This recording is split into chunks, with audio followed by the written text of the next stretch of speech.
আল্লাহ পাক বলেন, আমি যাকে ক্ষমতার চেয়ারে বসাবো তার চারটা কাজ হবে। ক্ষমতায় যেই প্রথম নাম্বারে সে নামাজের বিল পাশ করে দেবে। এই দায়িত্ব আমির হামজার। এক কথা বলুন, এ দায়িত্ব এ সভাপতির কার? যিনি দায়িত্বে আছে মেন জায়গায় তার। আল্লাহ তার নাম ধরে বলেছেন, আল্লাযীনা ইম্মাক্কান্নাহুম ফিল আরদ। ক্ষমতার চেয়ারে যেই লোকটা বসবে তার প্রথম দায়িত্ব নামাজের বিল আনা। বাংলাদেশে আজ চুরি, ডাকাতি, ছিনতাই, রাহাজানি, ধর্ষণ বন্ধ করার জন্য একটা বিধানই যথেষ্ট, নামাজ। এটা কায়েম করে দেন, এমনি বন্ধ হয়ে যাবে। এগুলো আমি গ্যারান্টি দিচ্ছি কোরআনের দিকে তাকিয়ে। ইন্নাস সালাতা তানহা আনিল ফাহশাই ওয়াল মুনকার। অবশ্যই নামাজিকে অশ্লীল ফাহিশা কাজ থেকে বিরত রাখবেই। শুধু রাখবে বলেননি আল্লাহ, ইন্না দিয়েছেন রাখবেই। আল্লাহর গ্যারান্টি মিথ্যা? আমরা তো মিথ্যাবাজ, সেই কারণে আমি তো নামাজ পড়ি না। এই জন্যে ছিনতাই বন্ধ হয় না, এই জন্যে চুরি ডাকাতি বন্ধ হয় না, ধর্ষণ বন্ধ হয় না। এগুলো বন্ধ করার জন্যে নামাজ দরকার আছে না নেই? যতদিন রাষ্ট্রীয়ভাবে নামাজ কায়েম না হয়, মুসলিম হিসাবে আমার নিজের ফরজ দায়িত্ব মনে করে আজরাইল যতদিন না আসে ফরজ নামাজ আমরা ছেড়ে দেব না। এই পারবেন এটা? কিয়ামতে যত প্রশ্ন করা হবে সর্বপ্রথম কিন্তু এই প্রশ্ন আগে, আউয়ালু মা ইউহাসাবু বিহিল আবদু ইয়াউমাল কিয়ামাতিস সালাহ। কিয়ামতে সর্বপ্রথম প্রশ্ন হবে, বান্দা নামাজ পড়তে কিনা বল। যারা নামাজ পড়েন না কি জবাব দেবেন আপনি? অথচ আয়াত নাজিল হওয়ার পর, এই হাদিস বলার পর সাহাবায়ে কেরামের ভেতরে আমল করার এত স্পৃহা দেখা দিয়েছে। হযরতে আব্দুল্লাহ আনসারী রাদিয়াল্লাহু তাআলা আনহুর জীবনীতে পেয়েছি, উনি মসজিদে যেতেন সবার পেছনে, আসতেন সবার আগে। হযরত ওমর একবার নালিশ দিলেন, ইয়া রাসূলুল্লাহ, এই লোকটা আসে সবার পেছনে, চলে যায় আপনার সালাম ফেরানো হতে হতেই, মনে হয় মুনাফিক। নবীজি বললেন, আন্দাজে ধারণা করা যাবে না, চলো দেখি। বাড়িতে গেলেন, সালাম দেওয়ার পরে 3 বারের পরে তিনি বের হয়ে আসলেন। ডাক দিয়ে বলে, আব্দুল্লাহ, তুমি জানো আমি নবী যদি কারো উপরে নারাজ হয়ে যায়, মহান আল্লাহ তার উপরে নারাজ হয়ে যায়। তোমার বাড়ির সামনে এসে আমি 3বার ডাক দিলাম, এত দেরি করলি কেন আসতে? হযরতে আব্দুল্লাহ বলে, ইয়া রাসূলুল্লাহ, আপনার মুখে আমি শুনেছি কিয়ামতে নাকি সর্বপ্রথম আল্লাহ নামাজের হিসাব নেবেন। আমার স্বামী স্ত্রীর মাত্র একটাই পোশাক আছে নামাজ পড়ার মতো, সতর ঢেকে নামাজ পড়ার মতো একটাই পোশাক আছে, বাকি যা আছে ওগুলো দিয়ে নামাজ আদায় করা যায় না। এই জন্য এই যে ঝোপড়ির মতো গর্ত মতো দেখেন, অল্প কিছু কাপড় পরে আমার স্ত্রীকে ওখানে রেখে চলে যায়। জলদি করে জামাতে নামাজ ধরি, কারণ জামাতে নামাজ পড়লে 27 বার নামাজ পড়ার সওয়াব পাওয়া যায়। তাড়াতাড়ি নামাজ শেষ করে আমার চিন্তা আসে, আমি আপনার বয়ান শুনি, কথা শুনি, কিন্তু যখনই মনে হয় যে না আমি একা না, আমার স্ত্রীকেও জাহান্নাম থেকে বাঁচানো লাগবে, তাড়াতাড়ি করে নামাজ শেষ করে সালাম ফিরিয়ে আমি দে দৌড়। বাড়িতে এসে ওই গর্তের ভেতরে ছোট পোশাক পরে আমি বসে থাকি, স্ত্রী আমার নামাজে দাঁড়ায়। আমি কোরআনের আয়াত জানি, ও আনফুসাকুম ওয়া আহলিকুম নার। ও হে যারা ইমানের দাবি করো, নিজেকে জাহান্নাম থেকে যেমন বাঁচাবে তোমার আহল পরিবারদেরকেও বাঁচাও। এখানে একটা কথা আছে, শুধু নিজে বাঁচা জাহান্নাম থেকে ফরজ, নিজে বাঁচা বলেন না কেন? আর স্ত্রী, পরিবার, সন্তানাদি যারা আছে তাদের বাঁচানো ফরজ। তাদের বাঁচানোর চেষ্টা যেটা করবেন, এই চেষ্টাটা ফরজ। তারা যদি না বাঁচতে চায় তাহলে আপনার দায়িত্ব নেই, কিন্তু চেষ্টা করা এটা ফরজ আপনার জন্যে। আপনি নামাজের কথা, রোজার কথা, পর্দার কথা স্ত্রীকে বললেন, ও যদি আপনার হুকুম মতো না চলে তখন আপনার আর দায়িত্ব নেই, কিন্তু আপনাকে চেষ্টা করা লাগবে। চেষ্টা যে সমস্ত ধরনগুলো আছে, 7 বছরে নামাজের আদেশ দাও, 10 বছরে নামাজ পড়তে বলো, 12 বছরে নামাজ না পড়লে পিটিয়ে বের করে দাও, 15 বছরে নামাজ আদায় না করলে ওর সাথে সম্পর্ক ত্যাগ করো। এরকম কঠিন সিস্টেমগুলো যদি আপনি পালন করতে পারেন, আমার কথা বুঝতেছেন? আমার কথা বুঝতে, ধাপগুলো আছে, ধাপগুলো আগে মেনে নেন।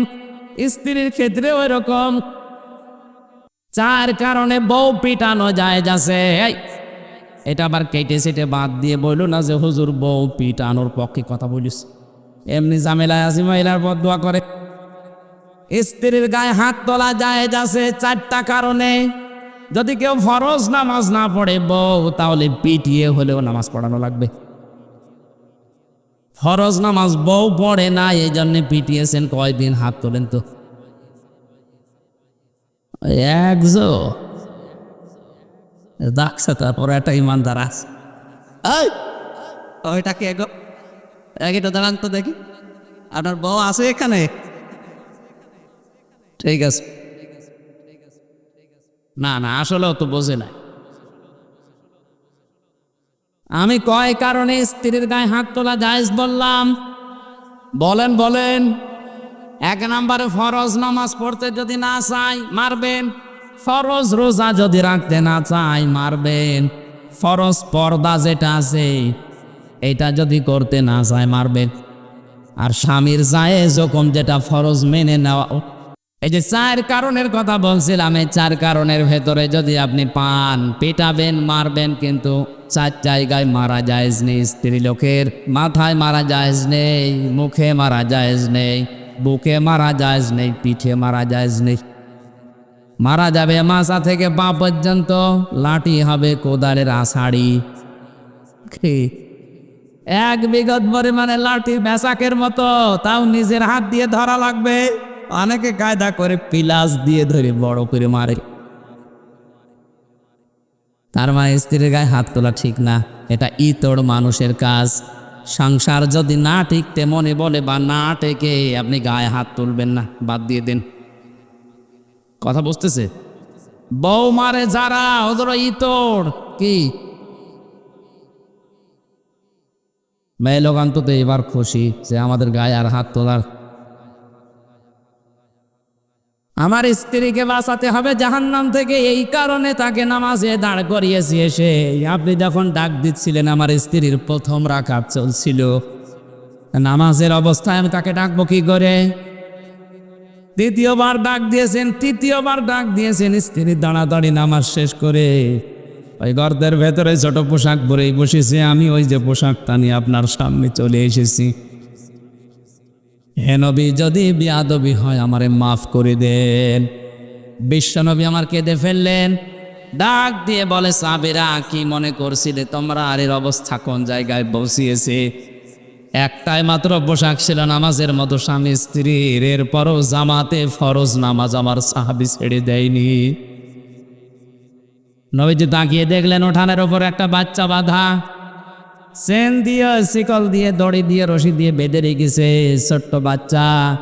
আল্লাহর নবী বললেন, আব্দুল্লাহ আনসারী, তোমার কথা শুনে আমি খুশি হয়েছি, কিন্তু এ কি করেছো? এতটুকু বাচ্চা বেঁধে রেখেছো, তুমি এত নিষ্ঠুর কেন?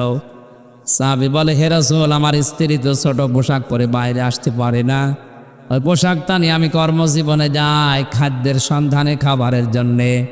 আমার ছোট্ট সন্তান, এ বাড়ির ভেতরে যে একটা বাঁকা খেজুর গাছ, ওই বাঁকা খেজুর ওখান থেকে পড়ে, ওটা ইহুদির বাগান থেকে বাঁকা হয়ে এসেছে। পাকা পাকা খেজুর ওখান থেকে পড়ে। আমার সন্তান না বলে হয়তো খেয়ে ফেলতে পারো, তো ছোট মানুষ বোঝে না। আমি মুসলমান দাবি করি, আপনার মুখে শুনেছি লা ইয়াদখুলুল জান্নাতা জাসাদুন গুযিয়া বিল হারাম। ওই শরীর জান্নাতে যাবে না যেটা হারাম দালালিতে পালিত হয়। আমার সন্তান হারাম জিনিস খেয়ে শরীর বানাবে, ও তো জাহান্নামে যাবে। ওকেও বাঁচানো আমার দায়িত্ব, এই জন্যে কষ্ট হলেও যতক্ষণ বাইরে থাকি ওরে শিকল দিয়ে বেঁধে রাখি। আমার মনে হয় এরকম মানুষ মুসলমান এখন আমাদের দেশে ভরি ভরি। কোথায় আছে আল্লাহর বিধান আমাদের সামনে? এদিন আমাদের এখান থেকে শিক্ষা নেওয়া লাগবে। কোন মানুষ যদি আল্লাহর বিধানকে গুরুত্ব না দেয়, আল্লাহ নিজে তার দায়িত্ব ছেড়ে দেয়। আপনি আল্লাহর বন্ধু দাবি করছেন, অথচ আল্লাহর বিধানগুলো মানুষ যেন মানতে পারে সেই ব্যবস্থা করে দিতে পারেন না। আল্লাহর কসম, আপনি 14 বার হজ করে আসলেও আল্লাহর বন্ধু হতে পারেননি। 2 নম্বরে আমাদের বন্ধু হবে, আল্লাহ বলছেন রসুলকে। রসুলকে বন্ধু পাওয়ার আবার 4টা শর্ত আছে। সূরা বাকারা আছে 129 নম্বর আয়াত, 151 নম্বর আয়াত, সূরা আলে ইমরান 164 নম্বর আয়াত, সূরা জমায় 2 নম্বর আয়াত পড়া। কোরআনে আল্লাহ চার জায়গায় আয়াতটা দিয়েছেন যে রসুলকে কেউ যদি বন্ধু হিসাবে পেতে চায় এই 4 দফা কর্মসূচি দুনিয়ায় পালন করা লাগবে। 1 নম্বর আয়াতলো আলাইহিম আয়াতিহি, রসুলের 1 নম্বর কাজ ছিল তিনি আয়াত তেলাওয়াত করে মানুষকে শোনাতেন। আয়াত মানে শুধু পড়ানোর আয়াত না, আয়াত মানে নিদর্শন, আয়াত মানে বলেন ইতিহাস। এটা আয়াত, ইতিহাস কার আয়াত? আল্লাহ পাক বলেন ওয়াল আসরি, ইতিহাসের কসম। আমরা অনেকেই মনে করি আসর মানে শুধু আসরের নামাজের কসম, না, ইতিহাসেরও কসম। কারণ ইতিহাস গোপন সাক্ষী, নীরব সাক্ষী হয়ে আছে। অনেক জালেমের ইতিহাস হয়তো জুলুমের সময় লেখা হয়নি, কিন্তু জালেম বিদায় নেওয়ার পরে জুলুমের ইতিহাস লেখা হয়েছে। মাজলুমের পক্ষে কথা বলার মানুষ ওই সময় হয়তো ছিল না, কিন্তু মাজলুম বিদায় হয়ে যাওয়ার পরে মাজলুমের পক্ষে অনেকেই কলম ধরেছে। হযরত হোসাইনের দিকে তাকান, তার জীবনী ইতিহাস হয়ে আছে না? এক কথা বলেন না কেন? কিন্তু মাজলুমের এই ইতিহাস কারবালা, এটা কি ওই সময় কোনো লেখক লিখতে পেরেছিল? আরে নাই, লিখতে পারা দূরের কথা, হোসাইনের নাম বললে তারা সবাই করে ফেলতো ইয়াজিদ। অথচ ইতিহাস কিন্তু আছে। আজ ইতিহাস কারবালা আমরা পড়লেই দেখি ইয়াজিদকে ঘৃণিত নন্দিত করে ফেলেছে, আর হোসাইন মাজলুম ছিল, তাকে আমার আল্লাহ বিজিত নন্দিত করে দিয়েছে। ইয়াজিদটা এখন গালি হয়ে গেছে, কেউ ইয়াজিদ আর নাম রাখে? বলেন এখানে একটা মানুষের নাম ইয়াজিদ আছে? নেই। ইয়াজিদটা এখন গালি। কেউ যদি বলে ভাই আপনার ছেলে হয়েছে ইয়াজিদ রাখেন, 5000 টাকা দেবো, বলে ওই কি ইয়াজিদ নাম? অথচ একটা সুন্দর নাম ইয়াজিদ। ওই দেশের কেন্দ্রীয় মসজিদেরও খতিব ছিল, অথচ নামটা আল্লাহ ঘৃণিত করে দিয়েছে জালেম হওয়ার কারণে। এটা আসে ইতিহাসে? কোথায়? কোরআনে আছে? হ্যাঁ, নেই, ইতিহাসে আছে। কোথায় আছে? এজন্য ইতিহাস স্মরণ করিয়ে দেওয়ার সিস্টেম এটা, নবীদের সিস্টেম, রাসূলদের সিস্টেম। আজ যারা নবীওয়ালা কাজ করছেন, কই আপনাকে তো আমি ইতিহাসের শিক্ষা নিয়ে দাওয়াত দিতে দেখি না। ইতিহাসের শিক্ষা নিয়ে দাওয়াত দিলেই তো সমস্যা হয়ে যাচ্ছে। আমরাও তো ইতিহাসগুলো স্মরণ করিয়ে দেখায় যে জালেম হলে কিন্তু এই অবস্থা হয়। জালেম ছিল আবু জাহেলের বাড়ি, এখন ইন্টারন্যাশনাল পায়খানা বানিয়ে দিয়েছে আল্লাহ। আপনার নাম যতই সুন্দর হোক, যদি জুলুম করে যান, হয়তো ইতিহাস এখন কেউ লিখছে না, লিখবে একদিন। সেদিন আপনার বাড়িকে আল্লাহ ইন্টারন্যাশনাল পায়খানা বানিয়ে দিতে পারে। ইয়াজিদের নাম যদি না রাখে, আপনার নাম রাখবে না কেউ। ওটা নামকে আল্লাহ ঘৃণিত বানিয়ে দেবে, গালি বানিয়ে দেবে। ইতিহাস থেকে শিক্ষা নেওয়া দরকার আমাদের। আমি এখন বিস্তারিত বলতে পারছি না, সময়গুলো সংক্ষেপ করে আমি সামারাইজ করে ফেলছি। এই আয়াতগুলো 4টা আয়াত বললাম, আপনি বাড়িতে যে একটু বাংলাটা দেখে নিয়েন তাফসির সহ। 3 নম্বরে তোমাদের বন্ধু হবে ইমানদার। বাংলাদেশে ইমানদার ওইটা যার ভেতরে 3টা গুণ পাওয়া যাবে। আল্লাযীনা ইউকিমুনাস সালাতা, যারা নামাজকে দাঁড় করানোর জন্য চেষ্টা চালায়। ওয়ায়ুতুনা যাকাতা, সম্পদ থাকলে যাকাত দেয়। কিসের? আপনার শরীরটাও তো সম্পদ। এ সম্পদের যাকাত আছে না নেই? বলেন। আল্লাহর নবী বলেন এ পৃথিবীর প্রতিটি জিনিসের যাকাত আছে। শরীরের যাকাত হচ্ছে রোজা রাখা। এই রমজান রোজা রাখার জন্য আল্লাহ দিয়েছে। হাতির মতো শরীর নিয়ে রোজা রাখেন আর বলে হুজুর আমার গ্যাস মানে রোজা রাখলে গ্যাস আর ভালো হয়। খামাং শাহিদা মিনকুম শাহরা ফালিয়াসুমহু, দুনিয়ায় কেউ যদি রোজার মাস পায়, আল্লাহ পাক বলেন সে যেন অবশ্যই রোজা রাখে। এ নির্দেশ কার? সুতরাং যারা রোজা রেখেছেন আলহামদুলিল্লাহ, যারা রাখতে পারেন না আজকে থেকে শুরু করবেন। কারণ রমজানের একটা রোজা তামাম দুনিয়া সারা বছর রোজা করলেও পূরণ হবে না। প্রতিটি জিনিসের জাকাত হিসাব করে যারা দেয়, সম্পদের জাকাত এই যে এখন শুরু করছে অনেকে। এমন এমন চালাক মানুষও আছে 7.5 ভরি সোনা হলেই জাকাত দেওয়া লাগে, এই জন্যে 7 ভরি কিনে আর হাফ ভরি কিনে না, বলে দরকার নেই। অন্যান্য সম্পদ আবার আলাদা আলাদা কিনে রেখেছে, 7 ভরি পর্যন্ত শেষ, 7.5 ভরি আমি জীবনও করব না। অথচ জাকাতের যে সিস্টেমগুলো আছে, আপনার ব্যবসায়িক মাল, আপনার পরিবারের যে মাল আছে, ব্যাংকে যে টাকা পড়ে আছে, শুধু ব্যবহারিক জিনিসপত্র বাদ দিয়ে 1 বছরে খাইয়ে দে যদি 75,000 টাকার উপরে কারো কাছে টাকা থাকে, তার 100 টাকায় 2.5 টাকা জাকাত দেওয়া। কি যারা এই জাকাত দেবে তারা হবে ইমানদারের বন্ধু। আর জাকাত আছে জরিমানা মনে করে অনেকে জাকাতকে। অহম রাকিউন, যারা রুকুকারীদের সাথে রুকু করে, তার মানে আল্লাহর বিধানকে সমাজে প্রতিষ্ঠা করার জন্য যারা ঐক্যবদ্ধ হয়। রুকু মানে শুধু মাথা নত করা না, আল্লাহর বিধানকে রূপ দেওয়ার জন্য যারা আজ ঐক্যবদ্ধ হচ্ছে, এরাই রুকুকারী। এই 3টা গুণ যাদের ভেতরে আছে, এই মানুষগুলো হচ্ছে ঈমানদার। আর এদের সাথে বন্ধুত্ব করার নির্দেশ কার? এই আয়াতটা মেনে চলার তৌফিক আল্লাহ তুমি আমাদের দান করো, বলেন আমিন। সম্মানিত মা বোন যারা এসেছে, বিশ্বনবী মুহাম্মদ রাসূলুল্লাহ আপনাদেরকে মেরাজের রাত্রে জাহান্নামে দেখেছেন 2টা কারণে। 1 নম্বরে ওরা কথা লাগালাগি করে, তালাতালি করে বেশি, এর কথা ওর কাছে লাগিয়ে সম্পর্ক নষ্ট করে দেয়। আর 2 নম্বরে স্বামীর নাফরমানি করে, সারা জীবন ঠিক আছে, হঠাৎ একটা জিনিস কম হলে খোঁটা দেয়। এরকম বউ আছে কার? হাত তোলেন তো।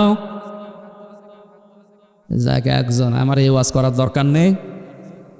সম্মানিত মা বোনেরা, আমি আশা করছি আমার এই ছোট্ট কথায় আপনি বুঝতে পেরেছেন জাহান্নামে যাওয়ার কারণ কি। এখন থেকে তালাতালি করার অভ্যাস বাদ দেবেন। দুনিয়া একদিকে যাক, আপনি তালাতালি করবেনও না, এ গিবত কারো কাছে শুনবেনও না। যেখানে গিবত শুরু হবে আস্তে করে উঠে চলে যাবে, আর গিবত তো করাই যাবে না। 2 নম্বরে স্বামীর নাফরমানি না। আপনার স্বামী তো আর ফেরাউন না, এত বড় জানোয়ার মার্কা স্বামী দুনিয়ায় কারণে, তারপরও আসিয়া কোনোদিন স্বামীর নামে বরদোয়া দেয়নি। এই জন্য আল্লাহ নিজে তার জন্য জান্নাতে ঘর বানিয়েছে। আর আপনার স্বামী এত সুন্দর স্বামী পেয়েছে, এরপরও সারা জীবন মাথার ঘাম পায়ে ফেলে লোকটা চেষ্টা চালাচ্ছে সুখে রাখার জন্যে। একটা শাড়ি কম হলে বাবা মা তুলে গালি দেয় আর বলে তোর ঘরে এসে জীবনে কিচ্ছু পেলাম না, তোর আমল, লাখ লাখ নামাজ, রোজা, পর্দা সব শেষ।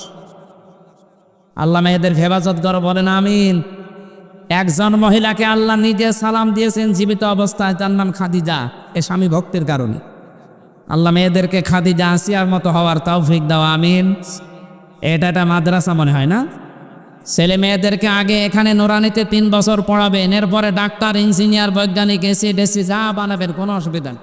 আগে এখানে 3 বছর পড়িয়ে নেন, তাহলে ওই ছেলে কোনোদিন নেশাখোর হবে না, বাপ মাকে বৃদ্ধাশ্রমে রেখে আসবে না, আর জীবনে ও দুর্নীতিতে জড়াবে না।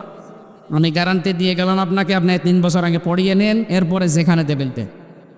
মাহে রমজান উপলক্ষে মহাবিশ্বের মহাবিশ্বয় আমাদের মালিক, আমাদের মনিব, মহান রব্বুল ইজ্জাতুল জালালের মুখের পবিত্র বাণী কোরআনে কারীম প্রাণপ্রিয় গাজীপুরবাসী নদর শিরের শুকরিয়া আদায় করছি মহান রব্বুল আলামিনের পবিত্র মাহে রমজানে পড়ন্ত এই বিকেলে কোরআন শোনার জন্য যিনি আমাদেরকে এত আগ্রহ তৈরি করে দিলেন, খুশি হয়ে বলছে আলহামদুলিল্লাহ। একটা ইবাদত কবুল হওয়ার নমুনা চিহ্ন হচ্ছে একটা করার পরে আর একটা করার সুযোগ পাওয়া। কিছুক্ষণ আগে আমরা জোহরের নামাজ পড়েছি, সামনে আসরের নামাজ অপেক্ষা করছে। মাঝখানে কোরআনে কারীম শোনার মতো পৃথিবীর শ্রেষ্ঠ একটা নফল ইবাদতে আমরা কিছু সময় ব্যয় করতে পারলাম। নবীর হাদিস অনুযায়ী বিশ্বাস করতে পারি আমাদের নামাজ কবুল হয়ে গেছে। সুতরাং আজকে কোরআনে কারীমে শোনার ভেতরে আল্লাহ যেন আমাদেরকে বরকত দান করেন। এখান থেকে যেটা শুনবো প্র্যাকটিক্যাল লাইফে যেন আমরা সেট করতে পারি। জবান খুলে বলছে আলহামদুলিল্লাহ। দরুদ আর সালাম পড়ছে আমাদের নবী মুহাম্মদুর রাসূলুল্লাহ সাল্লাল্লাহু আলাইহি ওয়াসাল্লামের প্রতি। কোরআনে কারিমের ৬,৬৬৬টা আয়াতের মাত্র একটা আয়াত পড়েছি, সূরা মায়েদার ৫৫ নম্বর আয়াতটা। মায়েদা শব্দের শাব্দিক অর্থ হচ্ছে দস্তরখানা। কি বললাম? এই ছোট্ট একটা জিনিস আমরা যার মর্যাদা মূল্য অনেকে জানিও না, দিতেও চাই না, অথচ এ নামে একটা সূরা ১২০ আয়াত সম্বলিত একটা বিশাল সূরা আল্লাহ কোরআনে দিলেন। অবশ্যই এই জিনিসের কোনো না কোনো দাম আছে, না নেই? আমরা যদিও পারিবারিক জীবনে এটার গুরুত্ব দিতে চাই না।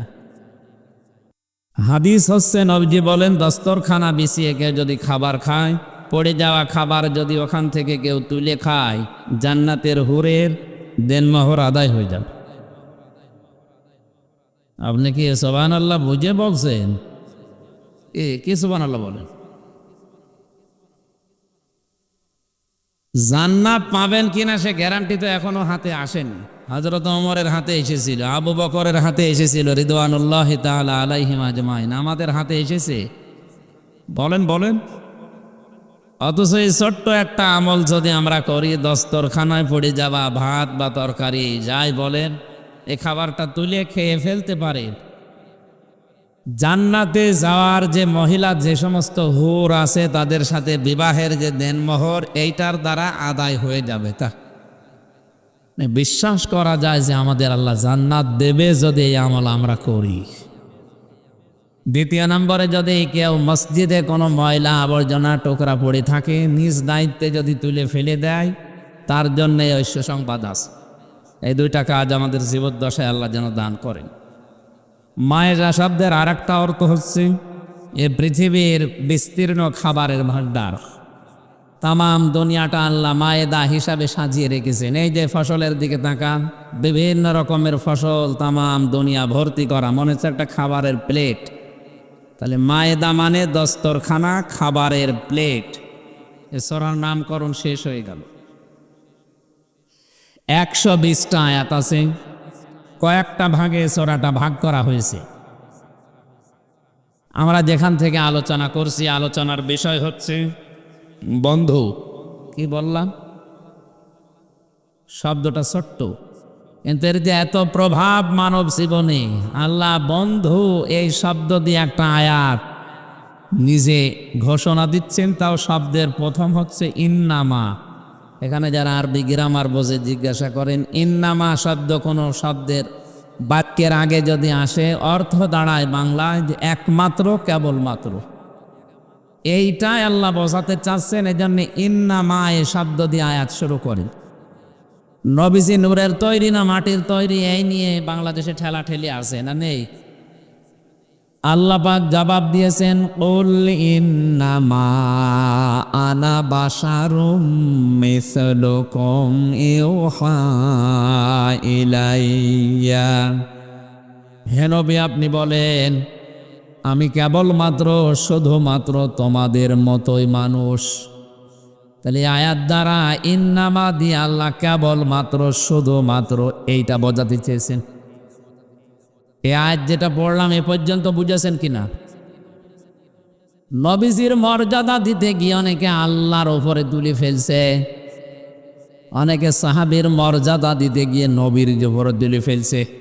না, প্রত্যেকের ধাপ আছে আলাদা আলাদা। আপনি সাহাবীকে নবীর সমান করতে পারেন না, বুঝতেছেন? তামাম দুনিয়ার সব সাহাবী মিলে একজন নবীর মর্যাদা পাবে, তামাম দুনিয়ার সব নবী রাসূল মিলে আল্লাহর মর্যাদা পাবে।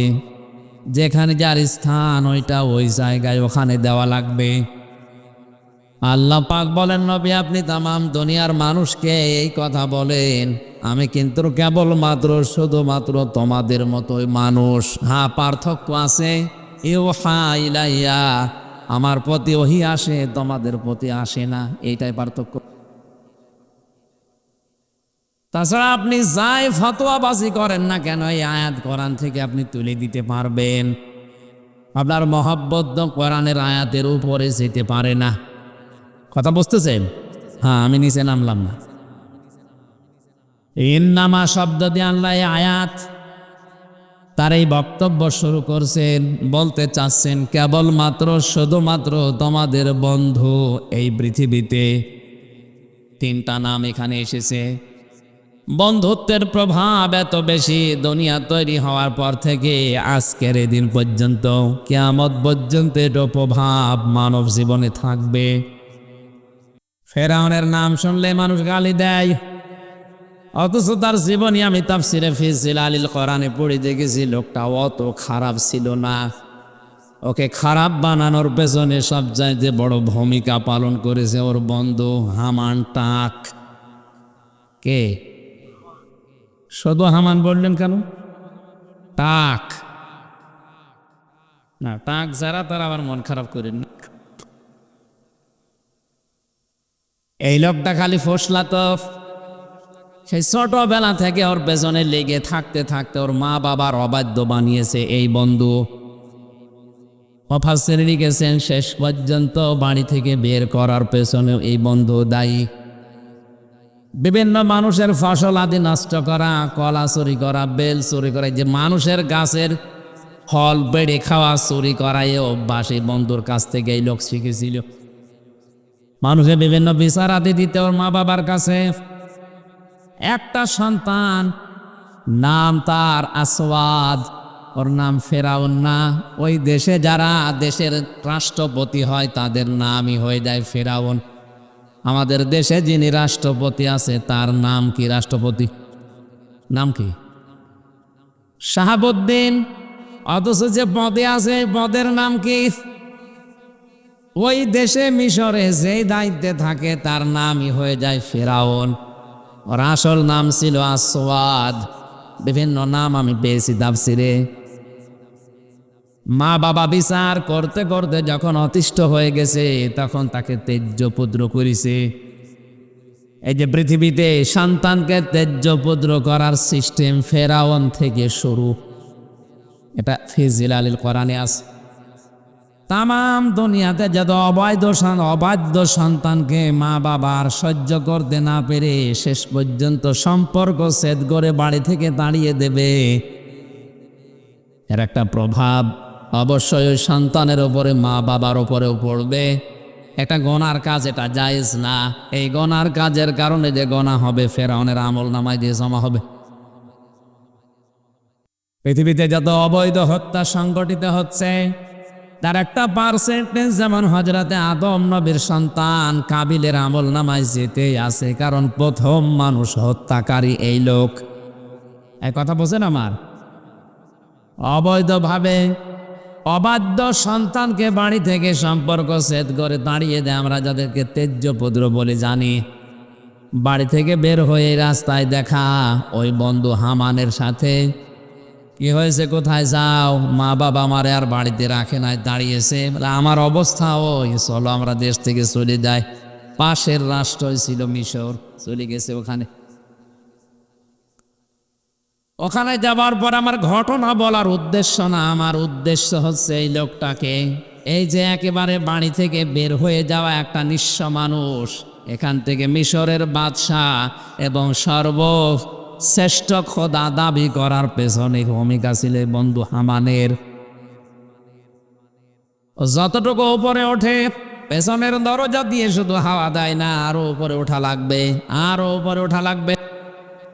বলেন তো, একটা নিঃস্ব মানুষ আল্লাহ কোথায় পৌঁছিয়েছে? মিশরের মতো জায়গায় রাষ্ট্রপতি বানিয়েছে। আর ওর বন্ধুকে বানিয়েছিল স্বরাষ্ট্রমন্ত্রী। বারবার খোঁচাতে থাকে, না তোমার আরো উপরে ওঠা লাগবে। ও বলে আর কত উপরে উঠবো, আর জায়গা নেই। আর একটা জায়গা আছে, তুমি বলো আনা রব্বুকুমুল আ'লা, আমি তোমাদের বড় রব। মানুষকে খারাপ করার পেছনে যতগুলো ভূমিকা দুনিয়াতে আছে সর্বশ্রেষ্ঠ ভূমিকা বন্ধু পালন করে। কথা বলেন না কেন? শনি মানুষের মেয়ে নিয়ে চলে যায়, ও একা একা জীবন, ও সাহস পাওয়ার কথা না। অধিকাংশ পেছনে দেখবেন খোঁজ নিয়ে বন্ধুরা দায়ী। বন্ধুরা সাহস দেয়, অসুবিধা নেই, শুধু নিয়ে আয়, আমরা বাকিটা করছি। মানুষ একবারে বিড়ি সিগারেট খাওয়া শেখে না, ডাল বাবা গাঁজা এগুলো একবারে শেখে না। শেখার জন্য যে লোকটা ভূমিকা পালন করে তার নাম আরো জোরে। এই জন্য যার তার সাথে সম্পর্ক করা যাবে না। আলবার ও মা মানা হাব্বা, দুনিয়ায় যাকে বন্ধু বানাবেন, মহব্বত করবেন, নবীজি বলেন কিয়ামতে আল্লাহ পাক তোকে তার সাথেই তুলবে। বিষয়টা যেহেতু গুরুত্বপূর্ণ, আল্লাহ জানে ইন্না মা একালিপ টান দিয়ে জানিয়েছেন অবশ্যই, কেবলমাত্র শুধুমাত্র আলিয়াকুমুল্লাহু ওয়া রাসূলুহু, তোমাদের একমাত্র বন্ধু হব প্রথমে আমি আল্লাহ। আল্লাহ নিজে বলছেন আমি তোমাদের বন্ধু। এখন আল্লাহর সাথে কেউ যদি বন্ধুত্ব করতে চায়, অবশ্যই কিছু না কিছু দেনা পাওনা আছে, কিছু শর্ত মানা লাগবে। কথা বুঝতেছেন? হযরত ইদ্রিস নবীর কাছে আজরাইল একবার এসে বলেছিল আমি আপনার সাথে বন্ধুত্ব করতে চাই। উনি বলে না, আমি বন্ধুত্ব করি না যার তার সাথে, কারণ ওই প্রভাব আমার ভেতরে পড়বে। তবে তুমি যখন ফেরেশতা এসেছো আমি রাজি আছি, আমার 3টা শর্ত পূরণ করা লাগবে। ফেরেশতা এসেছে সরাসরি, তারপরেও তিনি রাজি না একবারে বন্ধুত্ব করার জন্যে। আর আমাদের এক প্যাকেট বিড়ি দিলে আমরা রাজি হয়ে যাই। খুব হিসাব করে সামনের জীবনে চলবেন। যার তার সাথে বন্ধুত্ব করা যাবে না, কিয়ামতে আবার না জানি তার সাথে ওঠা লাগে কিনা। আপনি এখনই নিজের বিবেককে বলেন তো, যার সাথে আপনার ভালোবাসা বন্ধুত্ব, কিয়ামতে যদি ওই লোকটার সাথে আপনাকে আল্লাহ ডাকে, ওর যা চরিত্র আপনি তো জানেন, এই কথা বলেন না কেন? আপনার কি মনে হয় যা ওর সাথে কিয়ামতে ডাকলে আল্লাহ আপনাকে মাফ করবে? বলছেন না, তার মানে তো ধরা খাবে। আপনি এখনো থামেন।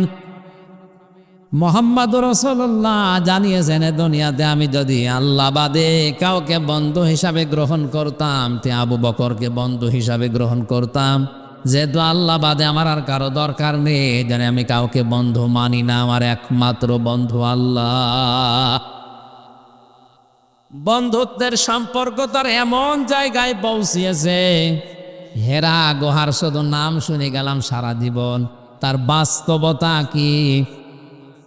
এই যে গারে সূর যেখানে নবীজি পালিয়েছিলেন 3 দিন 3 রাত, কাফেররা ওই জায়গায় দাঁড়িয়ে কথা বলছে, ভেতর থেকে শোনা যাচ্ছে। হযরতে আবু বকর পর্যন্ত বলেছিলেন ইয়া রাসূলুল্লাহ, আমরা মনে হয় ধরা পড়ে গেলাম। আল্লাহর নবীর ঈমান যদি আবু বকরের মতো হতো, নবীজিও কিন্তু হতাশ হয়ে পড়তেন। এত বড় কঠিন মুহূর্তে পা দেখা যাচ্ছে কাফেরদের, একটু নিচু হলেই ধরে ফেলবে। এই কঠিন মুহূর্তেও বিশ্ব নবী বলেছিলেন লা তাহজান ইন্নাল্লাহা মা'ানা, কোনো ভয় নেই, কোনো চিন্তা নেই, অবশ্যই আল্লাহ পাক আমাদের সাথে আছে। এখানে মা শব্দ দ্বারা সঙ্গে সাথে বন্ধুত্ব এরকম কিছু বোঝায়। কোরআনে কারিমের সূরা যুখরুফের এটা সম্ভবত 36 নম্বর আয়াতে আছে, ওয়া মান ইয়া'শু আন যিকিরির রহমানি নুকাইয়িদ লাহু শাইতানান ফাহুয়া লাহু করিন। এ দুনিয়ায় কেউ যদি কোরআনের আইন বাদ দিয়ে, আল্লাহর নিয়ম নীতি বাদ দিয়ে দুনিয়ার জীবন চালাতে চায়, আল্লাহ নিজে দায়িত্ব নিয়ে তার সাথে একজন শয়তানকে বন্ধু হিসাবে জুড়ে দেয়। মারা মানের সঙ্গে, মারা মানের সাথে বন্ধুত্বের বিষয় বোঝাতে মারা শব্দটা আসে। আরবি গ্রামার অনুযায়ী মারা শব্দটা প্রায় 7টা অর্থে ব্যবহার হয়। এর একটা অন্যতম কায়দা, যদি কারো সাথে সম্পর্ক বৃদ্ধি করার জন্য কিছু বোঝাতে চান, তাহলে মারা ব্যবহার করা হয়।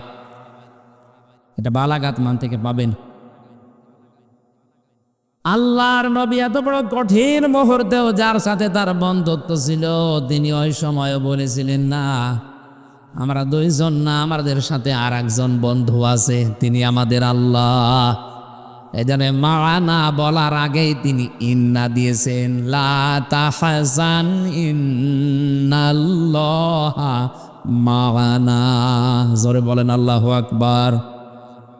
নবীদের ঈমানই এরকম, ওনারা আল্লাহর সাথে এত বন্ধুত্ব গাঢ় করতে পেরেছিলেন, এত বড় কঠিন মুহূর্তে দুনিয়ার মানুষ যাদের ইমান শেষ হয়ে যায় ওই জায়গা থেকে নবীদের ইমান শুরু হয়। তাহলে নবীরা আর দুনিয়ার মানুষ সমান করেন আপনি কোন নিয়তে বলেন তো?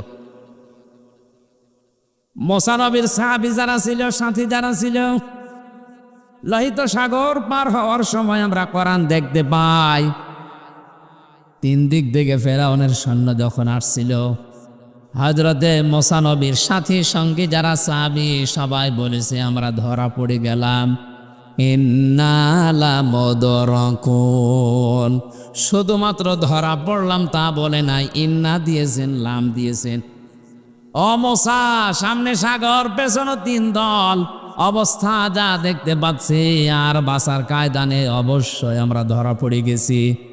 হযরতে মুসা এমন কঠিন মুহূর্তেও ঘাবড়িয়ে যাননি, কারণ তার বন্ধু একজন আছে। এক কথা বলছেন,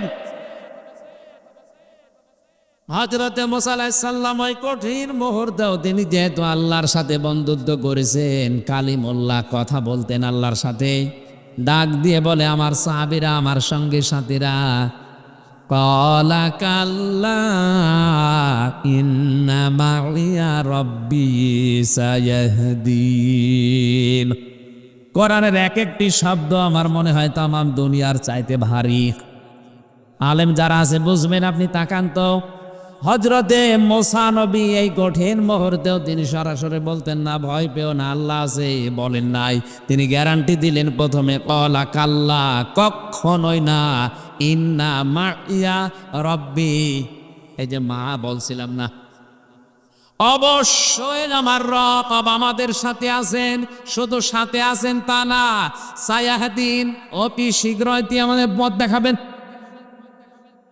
তিনি যদি ইয়াহদিন বলতেন তাও তো অর্থ হয়ে যেত। সিন লাগালেন কেন? সিন, সাউফা, কদ, লাম, এরকম 13টা শব্দ আছে আরবি গ্রামারে। কোন সেন্টেন্সের আগে যদি একটা আসে অর্থ হয় অতি তাড়াতাড়ি। সিন দিলে খুব বেশি তাড়াতাড়ি, সাউফা দিলে আর একটু তাড়াতাড়ি। হযরতে মুসা সিন দিয়ে জানিয়েছেন, আমি এমন এক বন্ধুর সাথে মহব্বত করেছি, ভালোবাসি এমন এক বন্ধুকে, অবশ্যই তিনি আমার সাথে আছেন এবং আমার রাস্তা তিনি অতি শীঘ্রই তৈরি করে দেবেন। তাফসীরে হাক্কানী মুফাসসির লিখেছেন, সিন শব্দ যদি উনি মাঝখানে না বলতেন সায়াহদিন, আমার আল্লাহর সাহায্য আসতে হয়তো দেরি হতো। আল্লাহ মুসা নবীর ইমানকে, তার এই বন্ধুর ইমানকে এত বেশি পছন্দ করেছিলেন, এই সিন দেওয়ার কারণে সঙ্গে সঙ্গে জিবরাইলকে বলছে ওনার কানে, বলো ওয়াওহাইনা ইলা মুসা আনি দরিব বিআসাকাল বাহর। হে নবী মুসা, আপনার বন্ধু আমাকে পাঠিয়েছে, আপনার হাতে যে 8 লাঠি আছে এই লাঠিটা দিয়ে শুধু সামনে দরিয়ায় আঘাত করেন, বাকি যা করার আল্লাহ নিজে করবে। ফাংফালাকা ফাকানা কুল্লু ফিরকিন কাত্তাউদিল আযীম ওয়া আসলাফনা সাম্মাল আখরিন। আমি আয়াত পড়ার জন্য এখান থেকে শিক্ষা বের করতে চেয়েছি, এই বন্ধু যার যত বেশি বড় হবে তার বিশ্বাস যত বাড়বে। আমার আল্লাহর নবী জানতে চেয়েছিলেন, এই দুনিয়ায় আমি কাউকে বন্ধু হিসাবে নিতে চাইনি, যদি নিতে চাইতাম আবু বকরকে নিতাম, যেহেতু আমার আসল বন্ধু আল্লাহ, এজন্য আমার আর কারো দরকার নেই। অবাংলার মুসলমানেরা, যার তার সাথে মহব্বত করা, ভালোবাসা, মিল করে চলা, যার তার সাথে বন্ধুত্ব করা, এটা আহাম্মকের কাজ। আজকে থেকেই বাকি জীবন বন্ধুত্বের যে বিষয়টা, কারোর সাথে সম্পর্ক করতে হলে খুব হিসাব নিকাশ করে করবেন, কারণ কার প্রভাব দিন দিন আপনার ভেতরে পড়ার সম্ভাবনা বেশি। আপনি যদি বিড়িখোর, সিগারেট খোরের সাথে মিলামেশা করেন, কিছুদিন পরে দেখবেন আপনিও লাঠি টানতেছেন। এই কথা বলেন না কেন? বাবা খোর, ডাইল খোরের সাথে মিল করেন না, আপনি খাবেন না মানে খায় বাধ্য করবে। বিশ্ববিদ্যালয়ের বিভিন্ন ক্যাম্পাসে আমি যখন ছিলাম লালন শাহ হলে দেখেছি, 3 জন যদি হলে থাকে, এক রুমের ভেতরে 3 জন আছে, 2 জন এ লাঠি খায়। লাঠি পর্যন্ত অনেকে বাবা খায়, ডাল খায়। একজন যদি বলে না আমি ওর ভেতরে নেই, ওই সাথে থাকতে থাকতে বাধ্য করে একদিন বলে, আর কি মাথা নিচু করে মন খারাপ করে বসে আছো, এই যে টান দাও, এক টানে সব চিন্তা দূর হয়ে যাবে। আর প্রথম এক টান দেয়, আস্তে আস্তে করে দেখা যাচ্ছে ও বিড়ি সিগারেট খোর হয়ে যায়। কথা বলেন ঠিক কিনা? এতক্ষণ পর্যন্ত আলোচনার সামারাইজ করে এইটাই বের করতে পেরেছি, যার তার সাথে আমরা আজকে থেকে আর বন্ধুত্ব। এই কথা বলেন, এটা শুধু দুনিয়ার বিষয় হলে আমি বলতাম না, এটা আখিরাতের সাথে সম্পর্কিত। যার সাথে মহব্বত ভালোবাসা বন্ধুত্ব হবে কিয়ামতে, কিন্তু তার সাথে আপনি উঠবেন। আল্লাহ যেন ইন্নামা শব্দ দিয়ে আয়াত শুরু করলেন, কেবলমাত্র শুধুমাত্র তোমাদের বন্ধু আমি আল্লাহ। আল্লাহু ওয়ালিয়ুল্লাযীনা আমানু, আমি আল্লাহ কার বন্ধু জানো? দুনিয়ায় যারা ঈমান আনে, আমি আল্লাহ নিজে তাদের বন্ধু হয়ে যাই।